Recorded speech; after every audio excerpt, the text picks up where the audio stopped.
China adalah salah satu negara yang memiliki penduduk terbanyak di dunia. Dengan penduduk terbanyak bukan hal yang mudah untuk meningkatkan perekonomian negara, namun China mampu menaikkan ekonominya bahkan se-Asia. Kunci China menaikkan ekonomi negaranya salah satunya adalah meningkatkan sumber pendapatan di sektor pertanian dan peternakan. Kali ini kita akan melihat beberapa peternakan skala besar di China. Seperti peternakan belut, peternakan landak, peternakan rusa, dan bahkan, peternakan buaya. Seperti apa peternakan mereka? Mari kita lihat dalam video ini. Karakter utama kita saat ini adalah belut, nama yang menarik di dunia kuliner terkenal dengan bagian luarnya yang renyah dan daging bagian dalamnya yang empuk. Walaupun 99,9% sidat China yang beredar di pasaran berasal dari peternakan, proses produksinya masih harus dimulai dari remaja, sidat yang ditangkap di alam liar. Siklus reproduksi spesies ini sangat kompleks, namun untuk mengatasi masalah, pemerintah China melalui para ahli peternakan telah mengembangkan metode untuk beternak sidat dari telur. Di sini para ilmuwan dan ahli telah melakukan penelitian mendalam tentang kondisi kehidupan, pola nutrisi, dan faktor lingkungan yang diperlukan untuk merangsang sidat agar bereproduksi di penangkaran. Ketika telur menetas menjadi sidat remaja, mereka dipindahkan ke tangki terpisah di mana kondisi optimal disediakan untuk pertumbuhan belut. Mereka yang omnivora sehingga makanan mereka biasanya mencakup tepung ikan, kedelai, gandum, dan minyak ikan yang dirancang khusus untuk mendukung pertumbuhan sidat. Pakan dapat disebarkan secara merata di permukaan air atau ditempatkan di area yang ditentukan di dalam akuarium untuk menjamin kemudahan akses bagi sidat.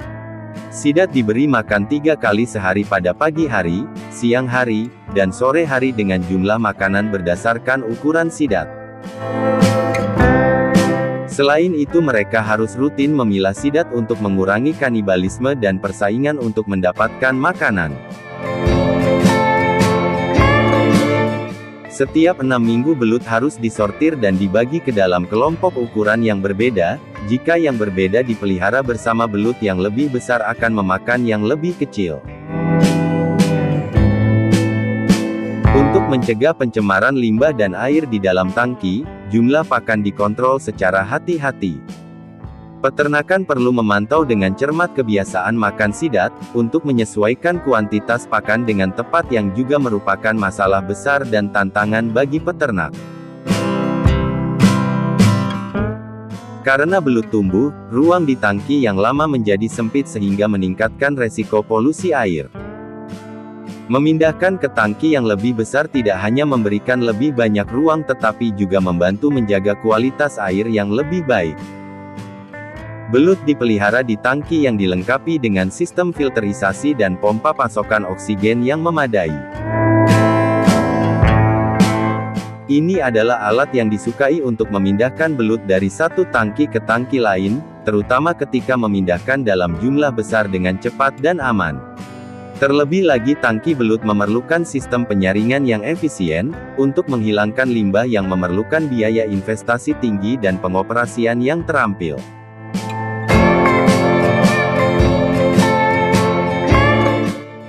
Setelah 6 hingga 12 bulan perawatan, belut sudah cukup dewasa untuk dijual di pasar.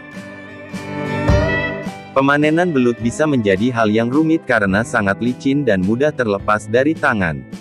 Oleh karena itu pada saat panen, mereka mengalirkan air dari tangki dan kemudian menggunakan alat khusus untuk menangkap belut. Setelah menerima belut dari peternakan, staf pabrik akan melakukan inspeksi untuk memastikan tidak ada tanda-tanda penyakit atau cedera pada belut. Belut biasanya disortir berdasarkan ukuran dan berat. Proses ini biasanya dilakukan secara manual. Setelah disortir, belut dicuci bersih untuk menghilangkan lumpur dan sisa kotoran dari peternakan. Proses pencucian ini biasanya dilakukan dengan air dingin untuk menjaga sidat tetap segar dan meminimalkan stres. Sidat yang lebih kecil dan ringan biasanya dipisahkan untuk budidaya lebih lanjut atau diolah menjadi produk lain. Jika sidak tidak segera diolah setelah disortir maka disimpan dalam tangki air. Suhu penyimpanan perlu dijaga pada tingkat optimal untuk mencegah belut mati atau kehilangan kualitas saat penyimpanan. Area pengolahan, proses pengeluaran isi diawali dengan membuat sayatan di sepanjang perut belut. Sayatan dilakukan mulai dari perut bagian bawah hingga kepala mengikuti panjang tubuh belut dan organ dalam dikeluarkan. Di sini belut ditempatkan pada konveyor pemanggang otomatis, di mana kedua sisinya dipanggang secara merata. Belut panggang adalah hidangan terkenal dalam masakan China, di mana belut dipanggang dan direndam dengan saus spesies. Bagian paling istimewa dari prosesnya adalah belut direndam secara menyeluruh dengan saus khusus. Marinasi bisa memakan waktu beberapa jam untuk memastikan belut menyerap rasa secara merata. Proses pemanggangan ini dilakukan dalam beberapa tahap termasuk pembakaran awal dan pemasakan akhir untuk memastikan belut memiliki bagian luar yang renyah dan bagian dalam yang empuk. Di sini belut disegel secara vakum dan disimpan di cold storage dengan suhu yang sesuai sebelum didistribusikan ke pasar. Namun selain digunakan untuk memanggang, belut segar juga digemari dan dimanfaatkan untuk berbagai keperluan kuliner lainnya. Produk belut setelah dikemas, perlu disimpan di cold storage untuk menjaga kesegaran dan kualitasnya. Setelah belut dikemas ke dalam wadah dan diangkut ke restoran, toko atau tempat distribusi lainnya. Industri peternakan landak di China semakin berkembang dan menarik minat banyak orang. Landak dikenal karena kelucuan dan kepribadian yang unik. Landak tidak hanya merupakan hewan peliharaan yang dicintai tetapi juga memainkan peran penting dalam penelitian medis biologi yang telah disadari oleh penduduk setempat mengenai potensi ekonominya. Peternak mulai melihatnya sebagai profesi yang sangat menguntungkan, sementara itu pemerintah China juga telah mengakui pentingnya pengelola dan melindungi spesies ini yang mengarah pada pembentukan peraturan untuk memastikan pembangunan industri yang berkelanjutan. Pertumbuhan industri peternakan landak tidak hanya berkontribusi pada diversifikasi pertanian tetapi juga meningkatkan kesejahteraan bagi penduduk lokal, membuka peluang baru bagi banyak rumah tangga. Dalam video ini saya akan mengajak kalian untuk melihat peternakan landak di China, dari habitat alami hingga metode pemeliharaan tingkat lanjut di peternakan. Tontonlah sampai selesai karena saya akan mengeksplorasi bagaimana mereka mengubah makhluk kecil ini menjadi sumber pendapatan besar.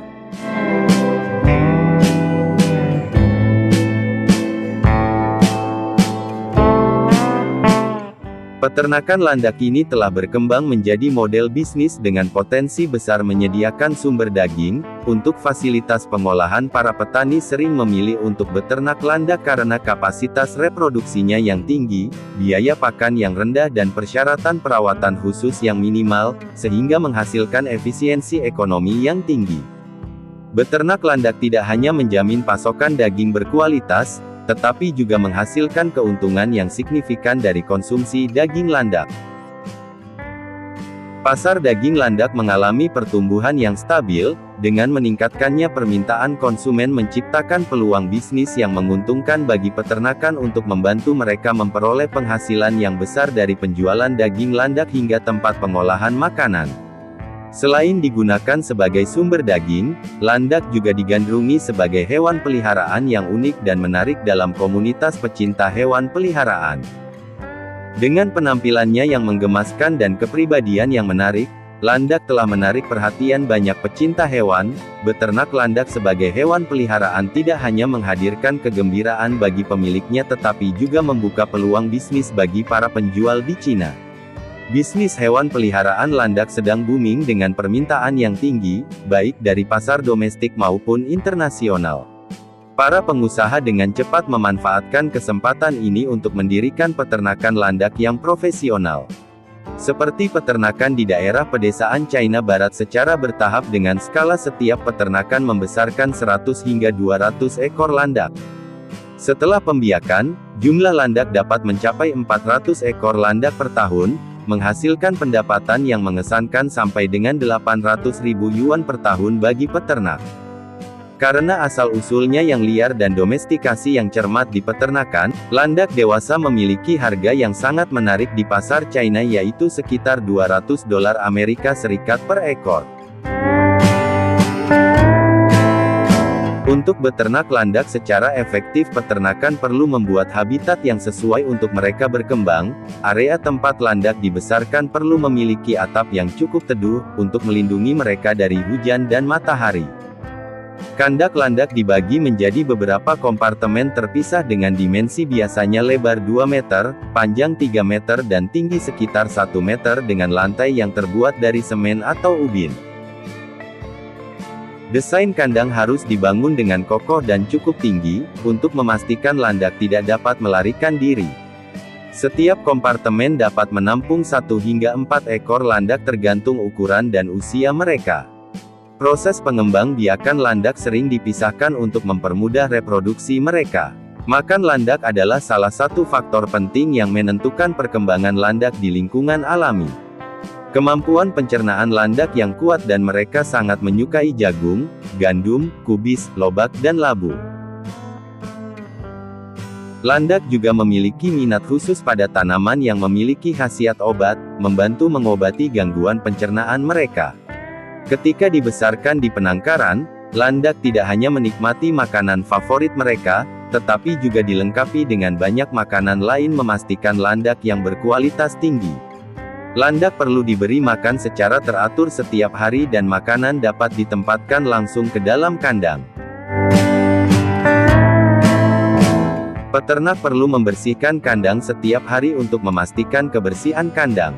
Menerapkan langkah-langkah pencegahan penyakit di kandang landak selalu menjadi hal yang perlu diperhatikan dan dilakukan secara teratur.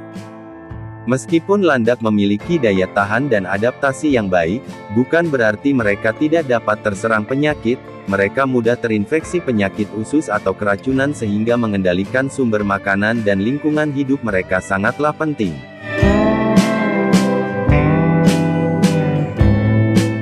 Menurut para peternak, beternak landak lebih mudah daripada beternak sapi, babi, atau unggas, karena mereka memiliki toleransi yang baik, keperluan pakan yang rendah dan waktu beternak yang singkat.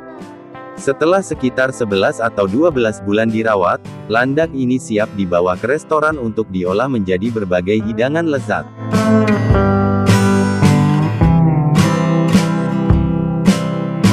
Setiap tahun orang China membunuh landak untuk memanfaatkan bulu dan bagian dagingnya untuk keperluan pengobatan. Landak dianggap sebagai salah satu hewan langka dan berharga, karena daging landak tidak hanya lezat tetapi juga kaya akan nutrisi. Landak sering disajikan di restoran kelas atas atau menjadi hidangan populer dan makanan keluarga, dengan berbagai metode penyajian. Landak tidak hanya menjadi hidangan populer tetapi juga simbol kuliner unik di Provinsi Guangdong, Hunan dan Shanghai. Nah, bagaimana menurut kalian? Apakah ada di antara kalian yang mau beternak landak? Dan siapa yang sudah pernah mencicipi olahan daging landak? Tolong beritahu kami yang penasaran dengan rasa daging landak pada kolom komentar.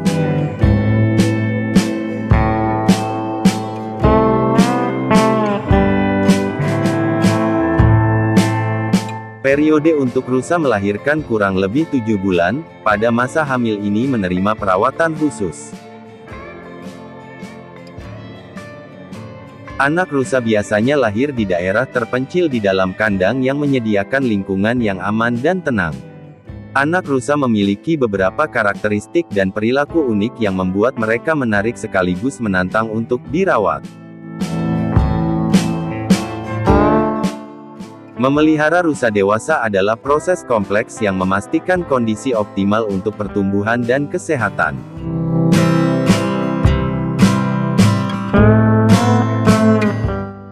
Makanan hijau umum seperti rumput segar berkualitas dan berbagai jenis rumput yang kaya akan nutrisi. Tanaman ini mengandung serat dan vitamin yang meningkatkan kesehatan pencernaan dan fungsi metabolisme.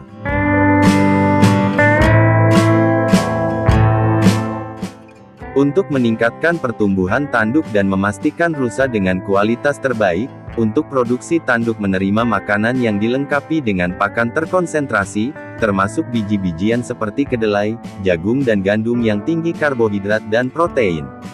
Nutrisi ini sangat penting untuk pertumbuhan dan perkembangan tanduk yang cepat. Mempelajari cara melempar anak panah juga merupakan keterampilan yang perlu dikuasai di peternakan, karena ini bukanlah sesuatu yang dapat dilakukan dengan mudah oleh semua orang. Ini adalah cara orang China memvaksinasi rusa mereka. Mereka tampaknya sangat mahir dalam hal ini.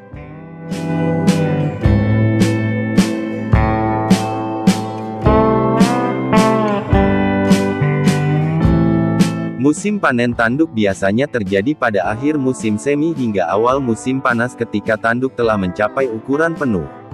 Rusa akan dibius sebelum diambil tanduknya, hal ini mencegah gerakan tiba-tiba yang dapat menyebabkan cedera pada rusa atau peternak.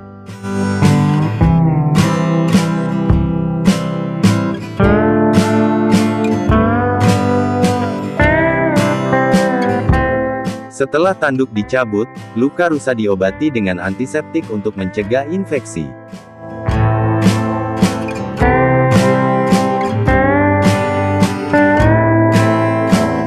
Pemanenan tanduk adalah proses yang tepat dan manusiawi yang mengutamakan kesejahteraan rusa sekaligus menghasilkan produk yang berharga. Topi khusus membantu menghentikan pendarahan dari tanduk ketika tanduk dipotong. Tanduknya dapat mengeluarkan banyak darah dan topi khusus berfungsi sebagai perbandingan bertekanan untuk mengontrol dan mengurangi pendarahan. Setelah tanduk rusa dipanen, tanduk tersebut akan menjalani beberapa tahap pemrosesan untuk memastikan siap dipasarkan dan mempertahankan khasiat obatnya. Tanduk yang telah dibersihkan kemudian dikeringkan menggunakan peralatan pengering khusus. Peralatan ini mengontrol suhu dan kelembapan untuk memastikan semua mengering secara merata tanpa kehilangan nilai gizi dan khasiat obatnya. Tanduk rusa telah digunakan dalam pengobatan tradisional selama berabad-abad, khususnya di Asia Timur di mana tanduk rusa dipercaya menawarkan berbagai manfaat kesehatan. Faktor pertumbuhan pada tanduk dipercaya dapat mendukung pertumbuhan otot dan senyawa yang terdapat pada tanduk rusa diyakini memiliki efek anti-inflamasi yang membantu mengurangi rasa sakit dan bengkak. Karena itu radang sendi organ genital rusa sangat dihargai pengobatan tradisional China. Organ tersebut diyakini memiliki khasiat yang meningkatkan kesehatan dan vitalitas seksual.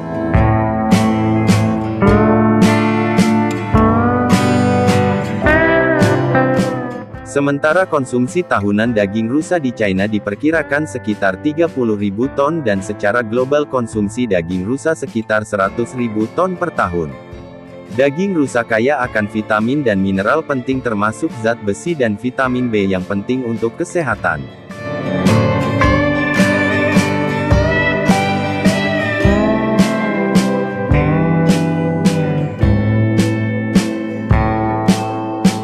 Daging rusa adalah bahan serbaguna dalam masakan China dan sering digunakan untuk menyiapkan berbagai hidangan tradisional, dan makanan di restoran-restoran kelas atas.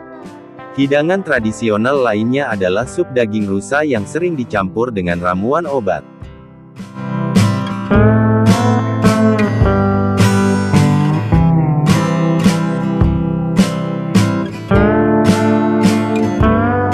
Untuk video menarik lainnya Anda dapat menelusuri channel ini, dan untuk video baru silahkan subscribe agar kalian mendapatkan notifikasi video baru dari kami. Buaya adalah hewan ternak bernilai tinggi yang menawarkan manfaat ekonomi yang signifikan. Harganya cukup mahal dan telah menjadi barang khusus di restoran. Kulit buaya juga digunakan dalam industri fashion dan produk yang terbuat dari bahan ini sangat populer di kalangan konsumen. Buaya sangat mudah dipelihara dan dimiliki lebih banyak biaya awal yang stabil dibandingkan dengan ternak lainnya. Oleh karena itu, mengembangkan model budidaya buaya menjadi semakin populer. Ketika mengunjungi peternakan buaya, Anda dapat menyaksikan momen unik yang dibawa oleh hewan-hewan ini. Untuk mengetahui keunikan dan bagaimana mereka beternak buaya, mari kita jelajahi bersama peternakan ini. Buaya adalah hewan liar dan bisa sangat agresif, oleh karena itu fasilitas peternakan harus mematuhi persyaratan kandang yang ketat. Untuk menjamin keselamatan masyarakat, standar peternakan buaya mencakup area berikut: kolam air untuk buaya tenggelam, area berjemur, dan area makan. Ketiga area ini dikelilingi oleh pagar yang kokoh, penting untuk memilih lokasi peternakan yang menerima banyak sinar matahari tetapi juga dikelilingi oleh banyak pepohonan untuk memberikan keteduhan yang cukup di musim panas dan tempat berteduh dari angin. Jika pepohonan alami tidak tersedia, atap tambahan dapat dibangun. Untuk bak air dapat berupa kolam atau cekungan semen. Cekungan tidak boleh lebih dalam kurang dari 75 cm dengan kemiringan yang cukup untuk memudahkan akses buaya, dan area berjemur harus mendapat sinar matahari pada pagi dan sore hari tempat buaya berjemur. Area ini juga harus dijadikan tempat makan sehingga harus terbuat dari semen agar mudah dibersihkan. Tidak perlu terlalu tinggi sehingga boros bisa dibuat dari batu bata dan di atasnya diberi kawat kasa, dan pagar kayu sebaiknya dihindari karena kayu cepat rusak dan buaya bisa kabur.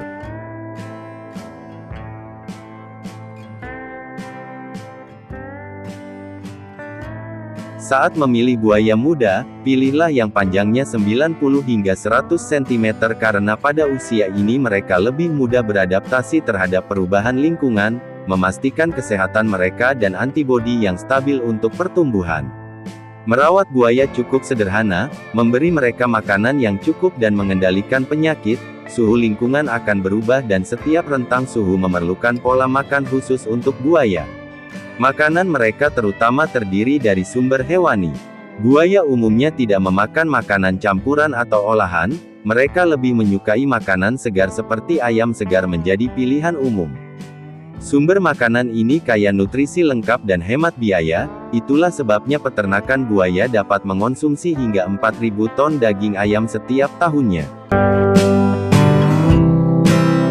Suhu ideal bagi buaya untuk hidup adalah 24 derajat ke atas sehingga memungkinkan mereka makan dengan normal.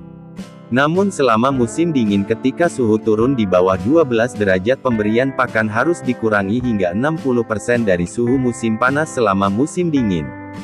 Peternakan juga harus mengambil langkah-langkah untuk melindungi kandang dari angin dan hujan untuk mencegah buaya menjadi terlalu dingin yang bisa berakibat fatal meskipun sifatnya kuat. Tingkat pertumbuhan buaya bergantung sepenuhnya pada pola makan yang memungkinkan mereka memberi makan setiap 2 hingga 3 hari. Untuk mencapai berat masing-masing 25 hingga 30 kg, dalam waktu sekitar 24 bulan siap dipanen dan diolah. Namun penangkapan buaya harus dilakukan dengan hati-hati karena kuat dan agresif sehingga menimbulkan risiko cedera bagi pawang. Di pabrik pengolahan buaya diperlakukan sesuai dengan kebutuhan konsumen. Dagingnya untuk keperluan kuliner dan kulitnya dibuat menjadi produk seperti tas, dompet, dan sepatu. Daging buaya tidak hanya bernilai ekonomis tetapi juga bermanfaat bagi kesehatan. Penelitian ilmiah menunjukkan bahwa protein dalam daging buaya berkualitas tinggi mengandung 17 asam amino, 7 diantaranya adalah penting dan tidak dapat disintesis oleh tubuh manusia.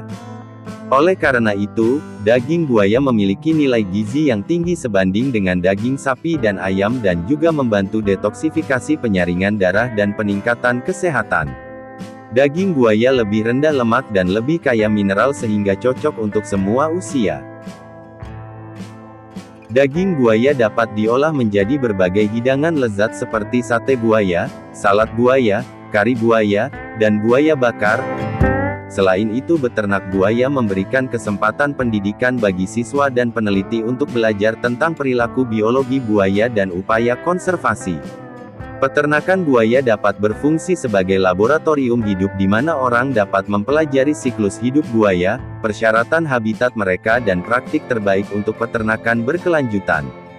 Pengalaman pendidikan ini dapat menumbuhkan pemahaman dan apresiasi yang lebih dalam terhadap satwa liar dan pentingnya konservasi keanekaragaman hayati.